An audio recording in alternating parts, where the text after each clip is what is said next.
Hi, Tony here again with all the remote things, and I'm here with Gary Wong. How are you, Gary? I'm doing well, Tony, and thank you for inviting me to the cast.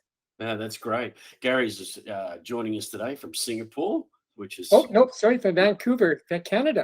sorry, I don't know why I said Singapore. That was crazy of me. Yeah, that's why the time frames are right. That's right. You're in Vancouver, aren't you? Yeah, it's 10 Brilliant. o'clock at night, but it's a beautiful night, so looking forward to having a chat. No, that's good. A little bit cold there as well, and we go through our winter, so that's great. Gary, how about we get you to introduce yourself to everyone before we get into the meat and veg of the conversation today? Okay, well, thank you for that. Well, I'm formally educated as an electrical engineer. I graduated in 1971, so right there, Tony, I am dating myself. Uh, I started working for electric utility operations, designing, constructing, maintaining distribution lines. And I'm going to talk a bit about safety, but I am not an actually certified safety professional. My lifelong interest in safety comes from managing line crews and being responsible for people on my watch.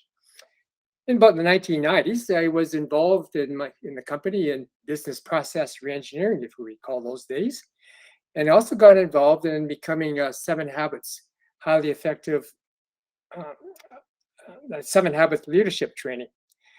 I then moved into global consulting as a strategy and transformation change practitioner.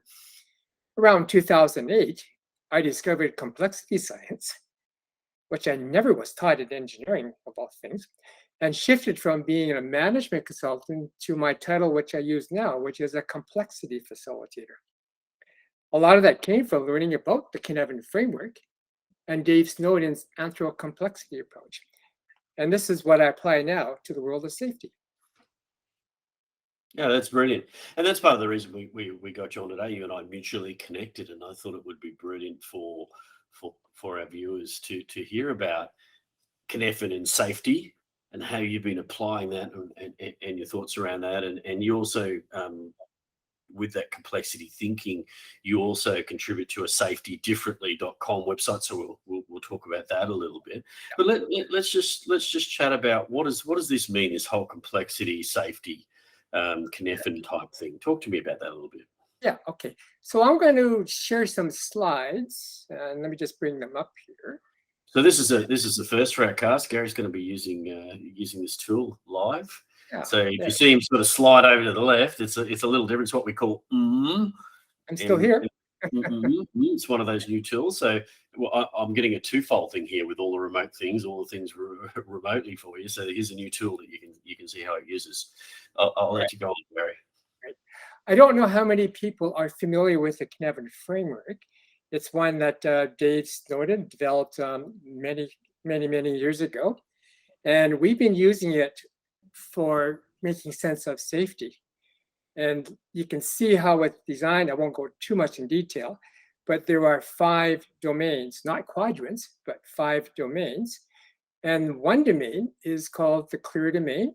We have a complicated, a complex, a chaotic, and we have one in the middle called confused.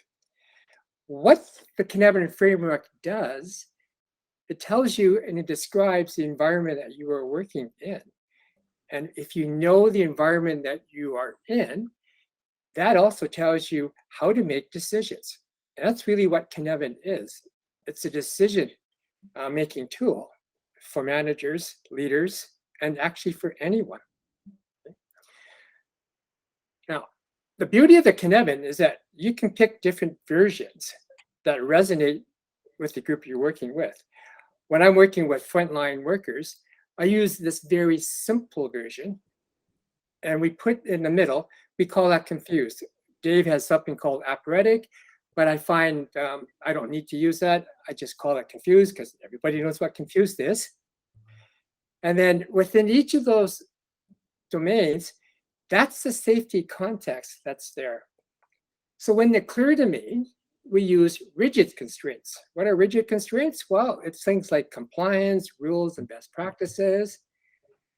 And when we develop regulations in safety, policy standards, we do that as safety experts when we're in the complicated domain. Alternatives are analyzed to create if-then predictable processes and systems to govern worker behavior. But when there is uncertainty, ambiguity, or disagreement between the experts, we move into the complex domain to resolve. And we use different complex facilitating methods and tools. An example is when we appoint learning teams. We enable them to probe what's going on, experiment, and perhaps find a new safety solution. Now, we unexpectedly plunge into the chaotic domain if an accident occurs. We need to act fast and escape quickly. So an example I use quite often is an electrical power outage. A line crew would be immediately dispatched to get the lights back on as quickly as possible. So that's how we use it. And the Canaveral framework is very useful to explain exactly the situation you're in. It has a lot of application, of course, looking at the remote agile framework, which is, again, as we know, another sort of framework. That's right. What I like about it, Gary, is just that you've simplified, and no difference, Dave. I know Dave as well. No difference, but you've simplified it to the domain that you're working with, right? So you're working in safety, and I like the fact confused. That's me usually. But you've got that set there so that it's in common language for people to understand how you might use that in that safety context. And let me touch base with that. So you're not just talking safety and physicality, you're also talking physical, you're talking safety and psychological safety, as well as when you're working in the remote sense or working across organizations, those kinds of psychological safety that crosses the bounds. Yes, very much true. So let me just talk a bit about why do we want to use Canaveral and why it might be important to look at this stuff. I've got a very simple example where I have mapped out COVID-19 that hit us. And you can see, and I'll use the slides with clients and anybody and say, well, look at all the things that you can do with a bit of training in the clear domain. We know how to social distance. We know how to wear a mask. And with a bit of training, people know why they have to wear personal protective equipment when they do their work. And particularly now in situations with remote and hybrid organizations, some of the safety rules are having to change. We now have to social distance on our assembly lines, which can create dangers that we didn't think about before.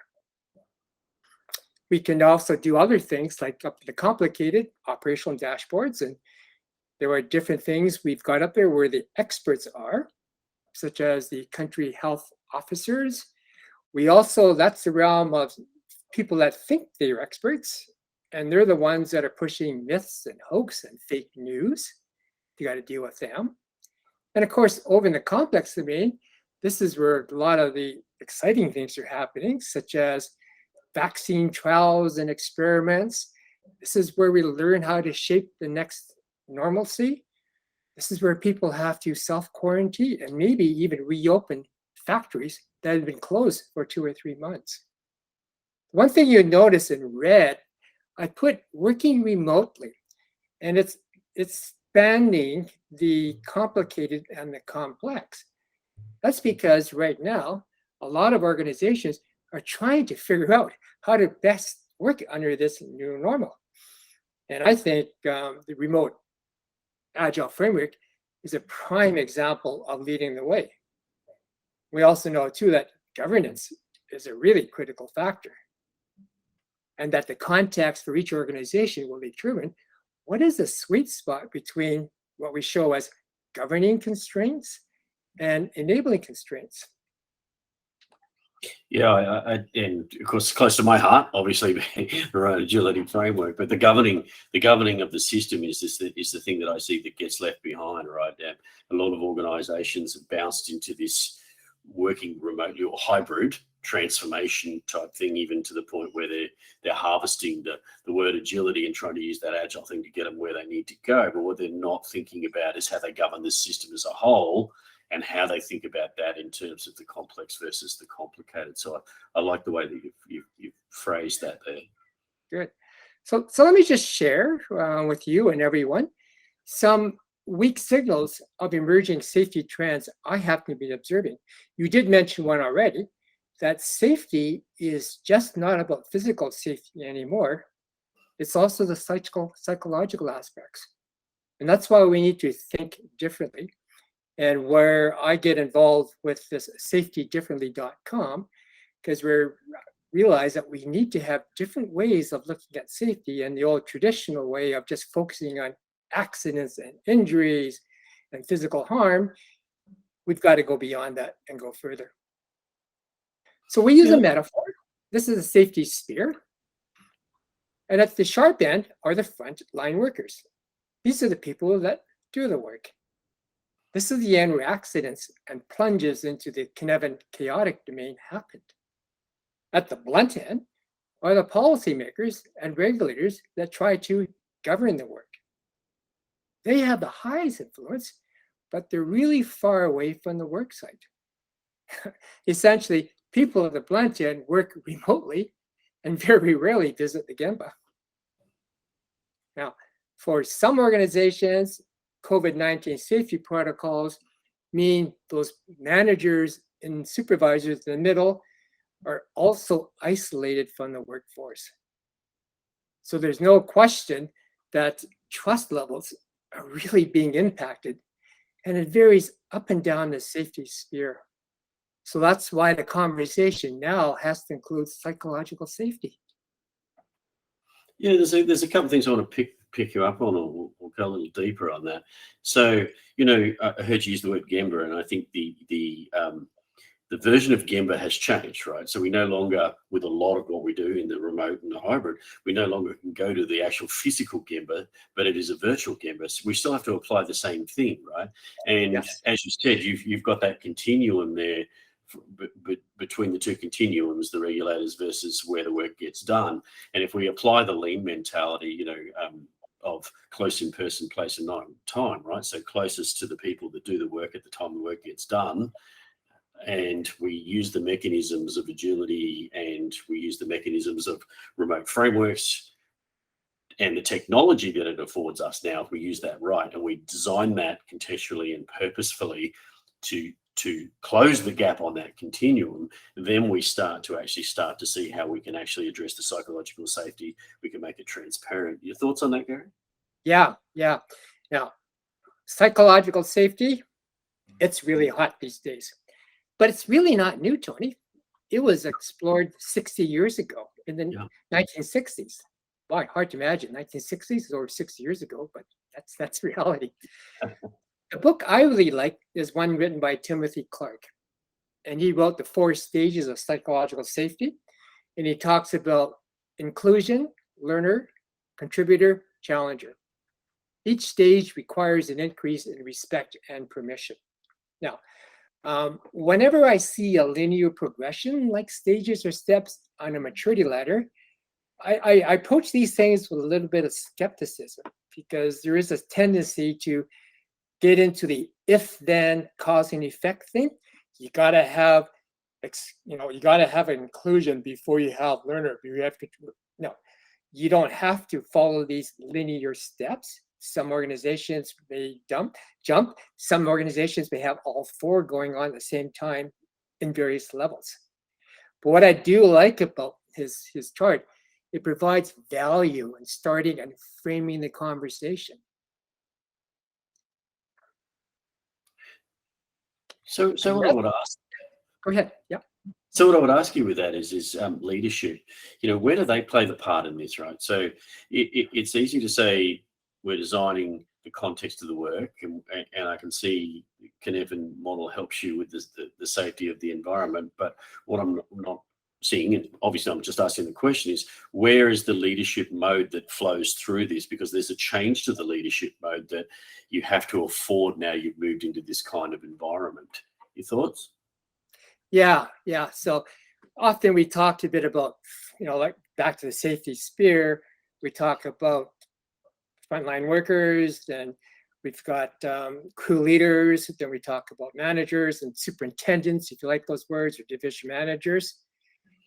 They all have different contributions in that, and they all are different learning, they're all learning as part of this as well.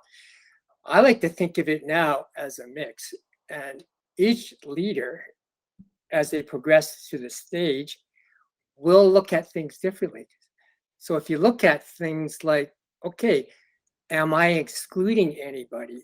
First of all, at the front lines, I'm talking to the sub-foreman and the lineman, but am I also talking to the groundman or the person who works in the warehouse? Or am I excluding listening to them? So a lot about psychological safety is listening. There's something we say too, is that you can talk a lot as a manager, and people will listen to the stories that you share. But an indication or a measure of a good manager is that people tell stories about you. So what are the stories that people are telling about leaders, whether they're the leaders on the front line or leaders up in the C-suite? So when you frame it that way, all of a sudden, leaders don't see themselves separate from the crews and all. They see them as part and parcel of this overall mix of people that are sharing stories and experience with each other. Yeah, I like that. And what I see you talking about here is that safety doesn't really have bounds, right? When we talk about applying safety across the organizational construct, whether it be at the steering layer, the enabling, enhancing, or the making layer of an organization, it has different phases of safety, but you still have to consider the safety through those layers. Yeah.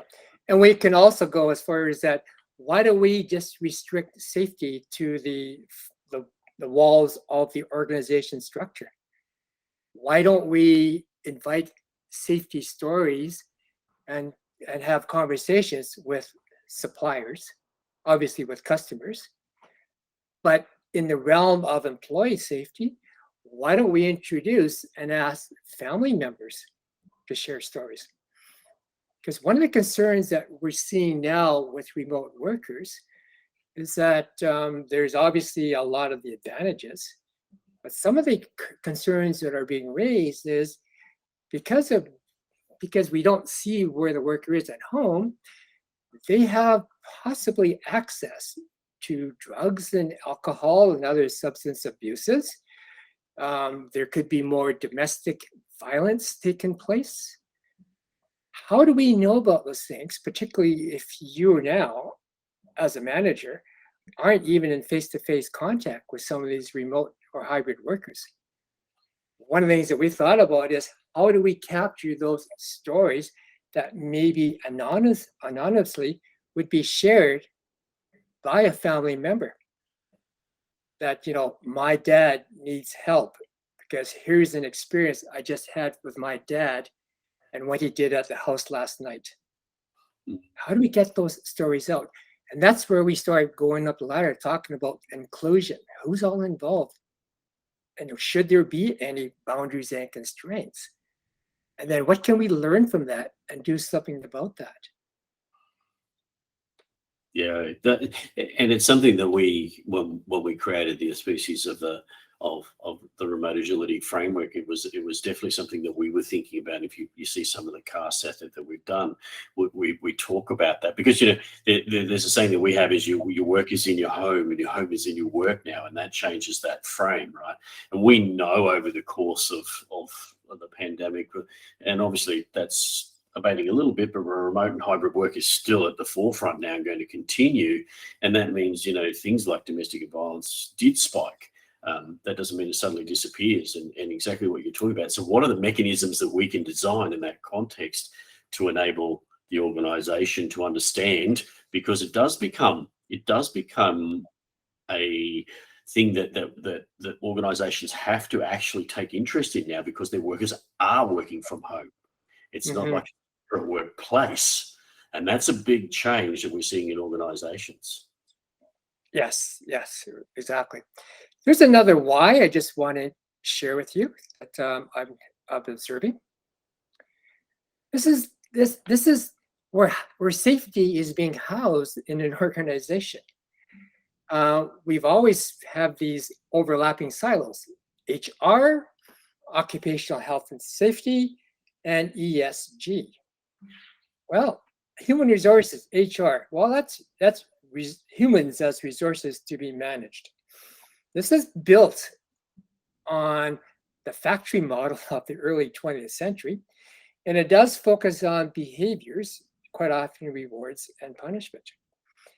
Occupational safety and health, that's also built on beliefs, policies, systems, and rules that treated humans as cogs in a machine. But as we shift into the complex adaptive systems, we realize we can't deal with silos, but we got to deal with a system as a whole. Now, in previous days, if a worker wanted to talk about being bullied at a safety meeting, the safety officer or the person in charge would say, "Oh, no, that's not my job. Go see HR."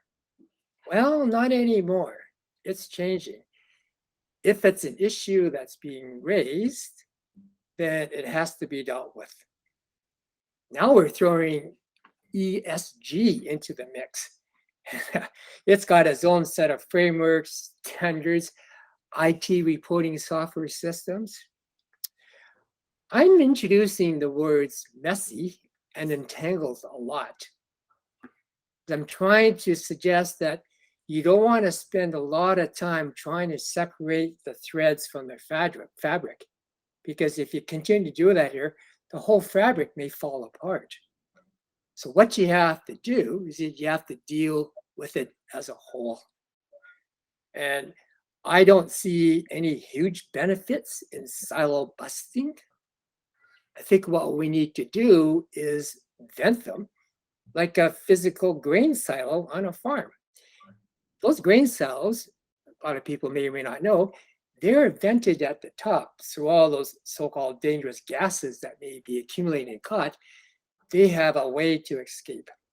Well, I like to suggest that what we need to do is take these three human silos, and we've got to let them breathe and let them talk to each other. Yeah, I like that. We talk about silos become chasms a lot in the remote agility framework, and this is a very good example of it, because those three particular silos that you're talking about there, which is what happens in organizations, right?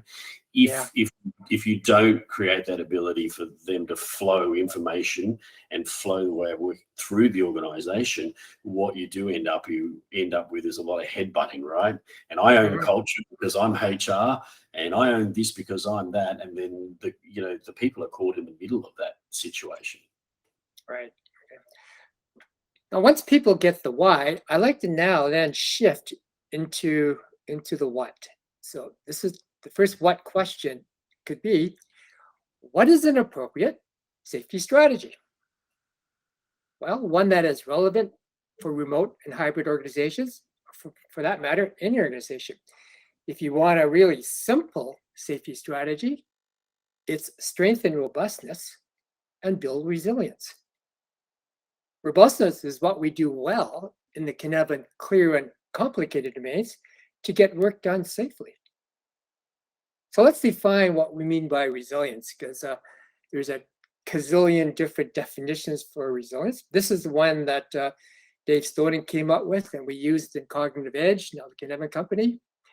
And we talk about three capabilities. The first one we know about, that's the usual bouncing back to where you came from, or what we call it fast recovery. And we show that on the right side as A. Bang, you fall into the chaotic domain because of some incident, then you just work your way back up and go back to where you were. But that's one type of resilience. Another one is what we call B. B is speedy exploitation of a serendipitous opportunity. So instead of climbing back up and going back to where you go like, oh, there's something that's just emerged that may be really fortuitous. Let's go and explore that in the complex domain, see if there's something there that's a good solution, And if it does, great. Let's bring that back through the complicated and implement that as perhaps a new policy, a process, or a practice, something we learn. And the one that we pay a lot of attention to is when we show us a C. That little circle there is meant to be a radar scanning screen. And this is early detection to prevent failure. So what can we do to catch it before we fall and plunge over the cliff? Now, each one involves movement between the domains, and what you're seeing here is the real power of the Canaveral framework, which we call Canaveral dynamics. It's the way that people can move around into different domains in order to come up with different decisions and how to make solutions and find different solutions. Okay. So that's a great journey through the why and the what. Is there a little bit about the how you want to impart to us? We're getting very close to the end of our time now, Gary, but I really would like some of our viewers to hear a little bit about how you might apply some of this. Yeah. Okay. So let me do that. Let me just move into how. And when we talk about how, we can talk about complexity tools for graph safety, for example. So again, this is a big summary slide. There's a lot more detail behind it. But what we can talk a bit about are an approach, a process, or like how you guys use the word patterns. And we talk practice. This is actually doing it, practice areas. We can see all those things. We talked about complex adaptive systems, distributed ethnography. That's this whole practice of collecting stories. And from stories, we can actually create graphs. This is Dave's anthro-complexity approach. The process tools we use is SenseMaker as a tool.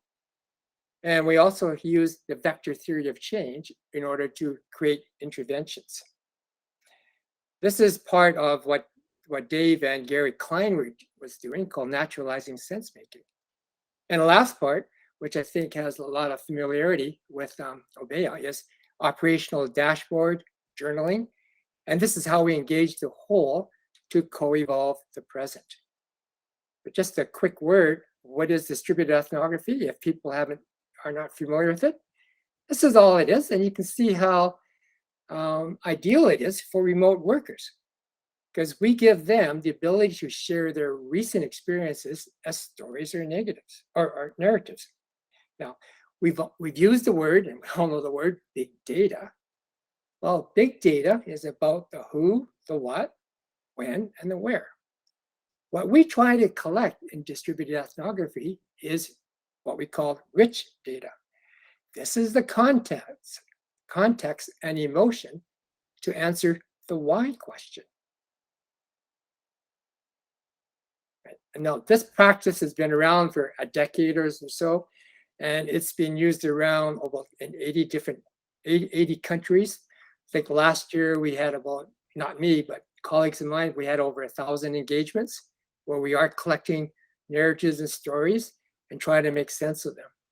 So what do we mean by making sense of them? Well, this is what we can do. And this is in this software that Canaveral company provides called SenseMaker. We can actually take the narratives and convert them and create a real-time 24/7 dashboard with charts and maps. So when Tony, you and I were looking at the virtual Obeya, my eyes were going big and light bulbs were going off, because they're going, wow, this could be very much part of a company's virtual Obeya. And this is capturing the aspects of context and answering that why question. And we can do simple bar charts. The key thing about bar charts, as you know, if people ask, well, what's this line mean? Quite often you can't answer it. But with SenseMaker, if you click on the bar chart, all the stories that create that bar chart pop up and you can read them. Now, what we're seeing is hidden patterns on the right side that emerge in a complex adaptive system. like fish swarming, people are attracted to behave in a certain way. So in this illustration, workers feel the pressure of getting a quality job done over schedule, time, and cost efficiency. That's a typical project management iron triangle, which we always use and ask people to interpret, signify in the story that they shared. Well, the SenseMaker can create these colored charts, these 2D contour maps. And you can easily see how the hidden patterns show up as clusters. That essentially is your employees, by sharing their stories, telling you what's on their mind and what's happening in the organization. Now, fascinating is that neuroscience research tells us the brain is designed for recognizing patterns. And that's why we can pick them up, because these maps actually reveal the patterns that the brain can recognize. That's great, Gary. That's been some really brilliant stuff. And I know we've only touched just on a little bit of this, right? So because there's a lot more to this, and I know that from talking with you. So, and I knew today that we would only get a taster of each of these things in here. And I think thank you for doing that so brilliantly. Because we're close to the end of our time, how can people get in touch if they want to go to a bit more depth with you, or they want to understand more about this, or get involved with the safety aspect of it? Yeah. So you can see I've got two things. You can go to my website, gswong.com, or else you can just, best thing you probably, Tony, is just email me, garywong@gswong.com. I'm also on LinkedIn. I don't do too much tweeting, but I'm fairly heavy into LinkedIn. So if you want to connect with me and join me, I'm more than happy to start that and start messaging with you and see where that goes. Yeah, and I can attest to that Gary's very generous with his knowledge and his time. So don't hesitate to do that, because what you've seen today, that's really just the tip of what Gary delves into in terms of safety and how you can use that in your organizations. Gary, thank you so much for being on All the Remote Things today. It's been brilliant to have you. Yeah, I don't know where the time has gone, but as you say, I'm more than welcome to, if anybody wants to contact me, to get into much more detail if you'd like that. But I hope that at least we give you a flavor of the things that we can do, and also to support our framework. Yeah, that's fantastic.